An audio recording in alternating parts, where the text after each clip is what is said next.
Before the chains, before the ships, there was a land of power, a land where the sun kissed kingdoms made of gold, and the earth sang with the rhythm of the ancestors. From the ancient walls of Ghana to the mighty wealth of Mali, where scholars walked the streets of Timbuktu, writing the stars into history, to the fierce warriors of Benin, the regal masks of Yoruba royalty, the wisdom of Congo elders, and the towering strength of Songhai's empire. Africa was not a jungle. Africa was not primitive. It was a world of vibrant empires, spiritual traditions, deep-rooted family bonds, and knowledge passed through generations. The drumbeat echoed in every village, storytelling under moonlight, laughter over firewood, and voices lifted to the heavens in songs of harvest, of love, of life. But then, the ocean changed. Winds carried more than salt and sails.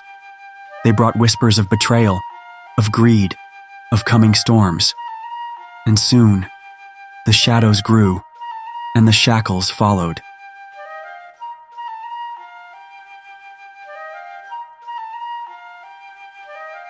They came at night, not with peace or purpose, but with muskets, greed, and chains. From the coasts of West Africa to the deep heartlands of Central Africa, the sound of footsteps in the dark meant only one thing. The hunt had begun. European slave traders, Portuguese, British, Dutch, French, didn't work alone. Some local rulers and warlords, tempted by rum, mirrors, and guns, became accomplices, exchanging their neighbors for foreign goods. Tribal rivalries were exploited. Wars were incited. Whole villages vanished overnight. Men were dragged out like animals. Women were stripped of clothes, of dignity, of identity. Children wailed as they were torn from their mother's arms. They walked for days, chained by the neck, wrists bleeding, marching toward a shore they had never seen, to a fate they could not imagine. And when they arrived, they were thrown into holding forts: Elmina Castle in Ghana, Gorée Island in Senegal, Cape Coast Castle, Ouida in Benin, places where light was swallowed by stone, where screams echoed off damp dungeon walls. For many, these were the last sights and smells of Africa: sweat, blood, urine.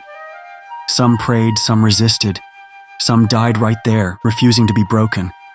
But the ships still came. Then came the Middle Passage, a journey of no return across the Atlantic Ocean, where hope drowned and humanity was tested beyond limits. Over 12 million African souls, packed like cattle below deck, stacked head to toe, with barely enough air to breathe. Men, women, children, cramped in filth, lying in their own waste, bruised by chains, starved, whipped. Disease spread like fire. Bodies grew weak. Minds began to break. Some chose the sea over the shackles. They leapt, arms open, into the deep, preferring death to bondage. The captains called them cargo loss, but we remember them as martyrs of dignity. More than 2 million never made it. Their bodies fed the sharks, but their spirits still whisper beneath the waves. They are the tears in the tides, the silence between crashing waves. The Atlantic became a grave, vast, salty, and sacred. Those who survived the Middle Passage washed up on foreign shores: Charleston, New Orleans, Brazil, Cuba, Jamaica, Haiti. Strange lands, unfamiliar tongues, and no mercy. Upon arrival, they were dragged onto auction blocks, bought and sold like livestock. Their names were taken, their tongues silenced, their histories erased. They were branded like cattle, with hot iron marks that screamed ownership. Mothers separated from children, husbands torn from wives, families shattered beyond repair. In the fields they toiled, on tobacco, sugarcane, rice, and cotton plantations. From sunrise to sunset, no rest, no freedom, no protection.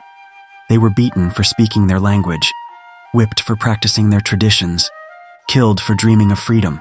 In the eyes of their oppressors, they were no longer people, just property.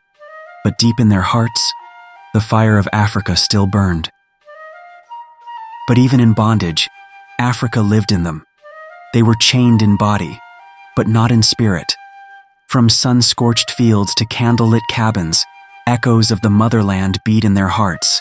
They sang spirituals, not just songs, but codes, maps, and prayers. Wade in the water. Follow the drinking gourd. Melodies woven with instructions for freedom. They braided more than beauty into their hair.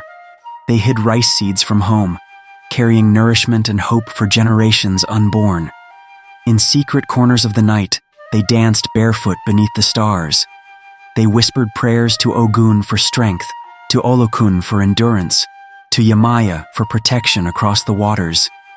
They spoke the old tongues, Yoruba, Wolof, Igbo, even when forbidden, even when punished.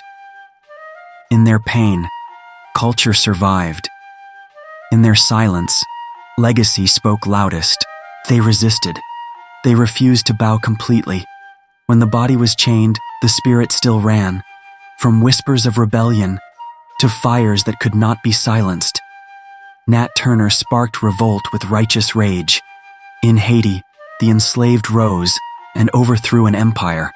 They escaped beneath stars, guided by the North Star and the songs of the Underground Railroad. Harriet Tubman walked back into danger again and again to pull others into the light. Frederick Douglass spoke with thunder.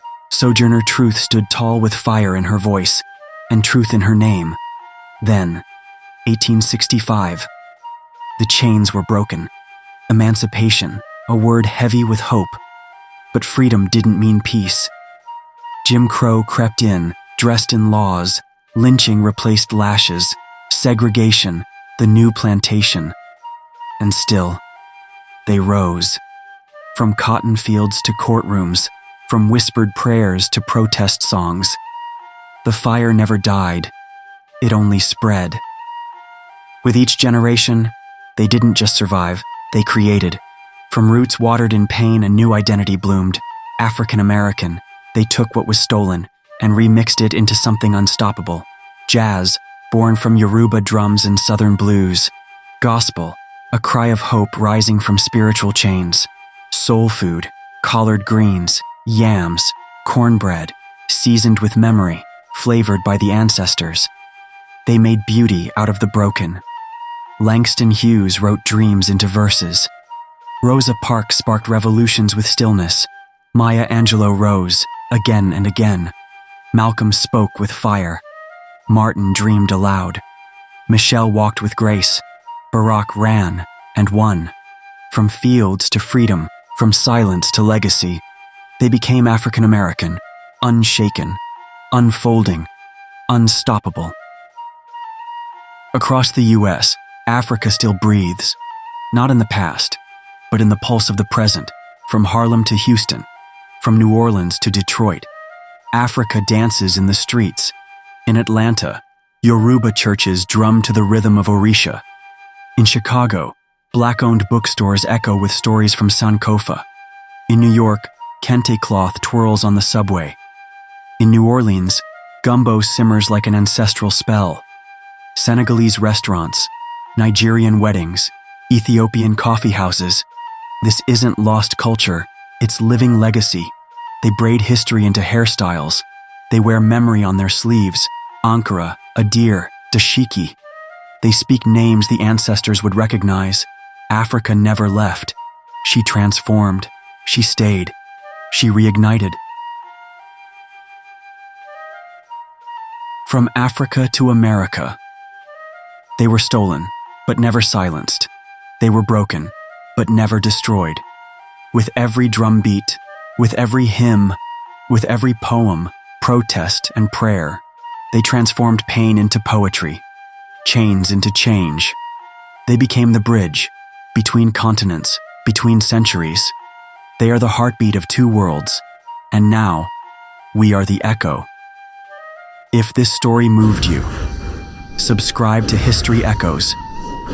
Drop a comment. Which African tradition are you proud to see survive in America today? Let their story echo through time.